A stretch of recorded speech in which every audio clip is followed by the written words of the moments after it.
and gentlemen, Miss Jenny Coyne.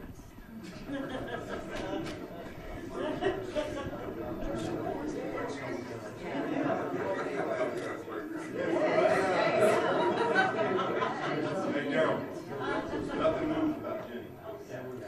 Jenny's the real deal. She's awesome. Is she good? Yeah, got a little more work to do, a little more hard work to do. I tried.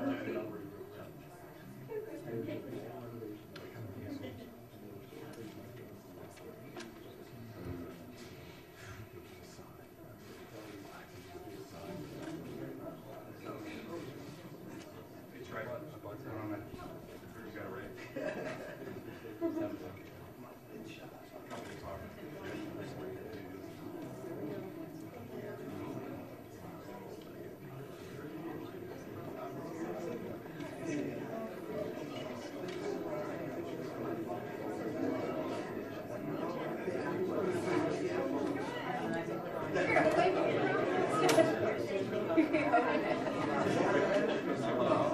Hey,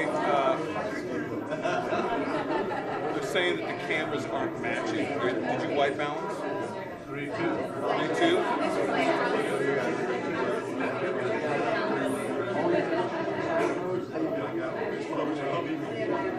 I can put it in preset.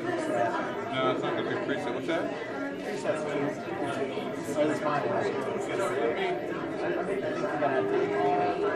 I like it. The only thing I can do, I can adjust. You know what I mean? We think I'll be on your right side, but I want to try to use here. I'm going to try and go. Is that one person is complaining, or is it everybody?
Something was wrong, they all contributed.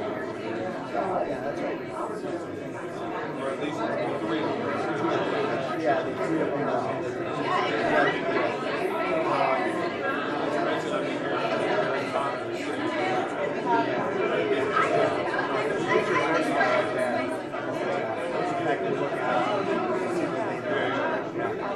And do they match? Maybe walk in cameras and drop them. They're going to be kids. Yeah, ours, we have to agree to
Pastor Scott, I think he can take those guys and push-ups.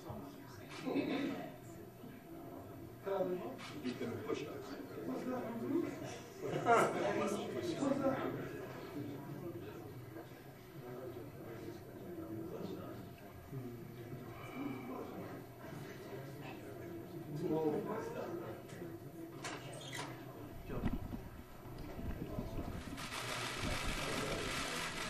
Everybody, thank you very much.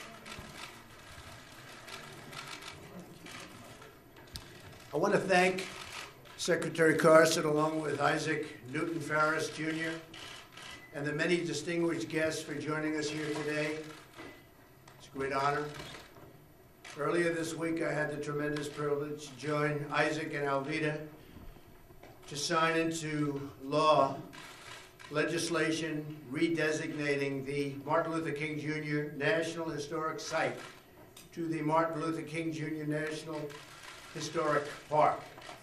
The new law expands the area protected, and historic sites for the future generations of Americans are becoming so important, and this is a great honor for us and a great honor to Dr. King. Today we gather in the White House to honor the memory of a great American hero, the Reverend Dr. Martin Luther King Jr. On January 15th, 1929, Martin Luther King Jr. was born in Atlanta, Georgia. He would go on to change the course of human history. As a young man, Dr. King decided to follow the calling of his father and grandfather to become a Christian pastor. He would later write that it was quite easy for me to think of a God of love, mainly because I grew up in a family where love was central. That is what Reverend King preached all of his life, love. Love for each other, for neighbors, and for our fellow Americans. Dr. King's faith and his love for humanity led him and so many other heroes to courageously stand up for civil rights of African Americans. Through his bravery and sacrifice, Dr. King opened the eyes and lifted the conscience of our nation. He stirred the hearts of our people to recognize the dignity written in every human soul. Today we celebrate Dr. King for standing up for the self-evident truth Americans hold so dear, that no matter what the color of our skin or the place of our birth, we are all created equal by God. This April we will mark a half century since Reverend King was so cruelly taken from us by an assassin's bullet. But while Dr. King is no longer with us, his words and his vision only grow stronger through time. Today we mourn his loss, we celebrate his legacy, and we pledge to fight for his dream of equality, freedom, justice, and peace. I will now sign the proclamation making January 15th, 2018 the Martin Luther King Jr. federal holiday, and encourage all Americans to observe this day with acts of civic work and community service in honor of Dr. King's extraordinary life, and it was extraordinary indeed, and his great legacy.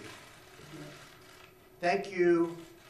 God bless you all, and God bless America. And with that, I'd like to ask a great friend of mine, Secretary Carson, for remarks. Then we're going to be signing the very important proclamation. Thank you very much. Ken? Thank you, Mr. President. It's an honor to be here today, celebrating this solemn occasion.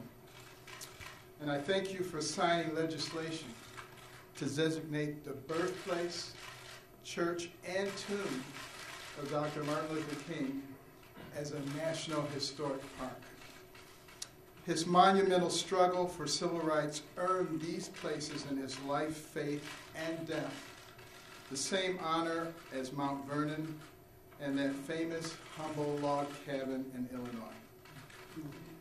This April, we will observe the 50th anniversary of Dr. King's assassination. I remember so vividly that day as a high school student in Detroit. Far from silencing his dream, death wrought him immortal in the American heart. His message of equality, justice, and the common dignity of man resounds today, urgently needed to heal the divisions of our age. Today we honor the legacy of the man who marched on Washington for jobs and freedom, achieving both for millions of Americans of all races and backgrounds. But his legacy also calls us to remember where these ideas, equality, freedom, liberty, get their power. Our good efforts alone are not enough to lend them meaning. For by what shall I be called equal to another man? It cannot be by wealth, for there will always be one richer than me. It cannot be by strength, for there will always be one stronger than me. It cannot be by success or happiness or beauty or any other pieces of the human. So perhaps providence alone is the answer. We hold these truths to be self-evident, that all men are created equal, that they are endowed by their Creator with certain unalienable rights, that among these are life, liberty, and the pursuit of happiness. With these familiar words, our Declaration of Independence recognizes the true author of our common dignity, one that is beyond every human law and institution. If we forget this source of our fundamental equality, then our fight to recognize it in our society will never be fulfilled. This is a truth that Dr. King carried with him from Selma to Montgomery, from a pulpit in Atlanta to the steps of the Lincoln Memorial, from a cell in Birmingham to the entire world. This year, we will not remember his slaying as the ending, but as a beginning, as a moment when his truth rose stronger than hatred and his cause larger than death, as a moment when he called to new life with his Creator, before whom all men shall one day stand in equal rank, bearing with them no riches but the content of their character. If we keep this conviction at the center of our every word and action, if we look upon our countrymen as brothers with a shared home and a common destination, then instead of meaningless words rolling off of our tongue, we will truly create one nation under God, indivisible, with liberty and justice for all. And we're going to have a word from Pastor Isaac Newton Ferris, the nephew of Dr. Martin Luther King.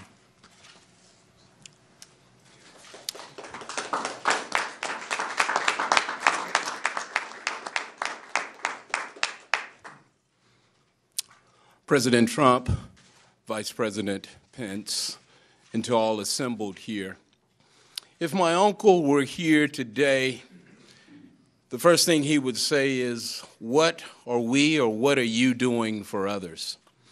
And that's why it was so important that my aunt Coretta Scott King returned to the Congress now about 10 years ago and asked that the meaning of the holiday be changed.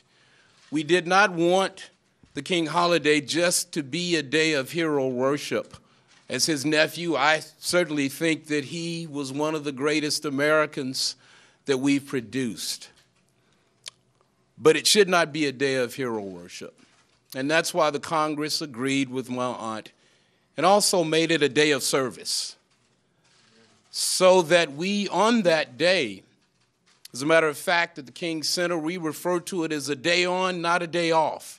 It's not a day to hang out in the park or pull out the barbecue grill.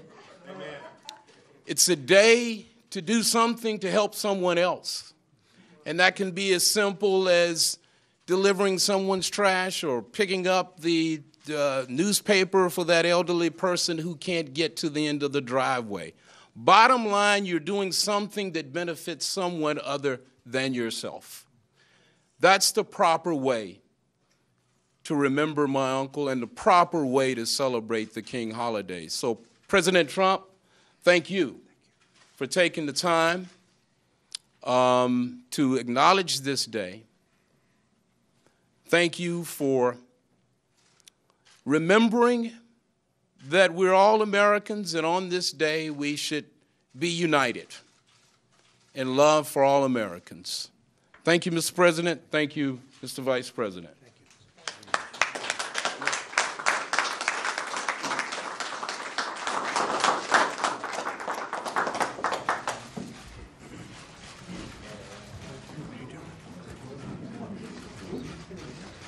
This is a great, an important day, Martin Luther King Jr. Federal holiday, 2018, by the President of the United States of America, a proclamation. Congratulations to him and to everybody. Thank you, Mr. President. Thank you. Thank you.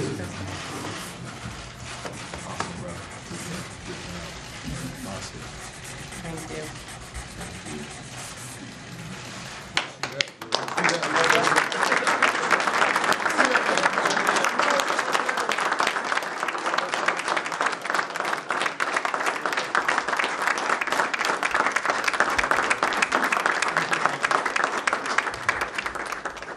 Mr. President, will you give an apology for the statement yesterday?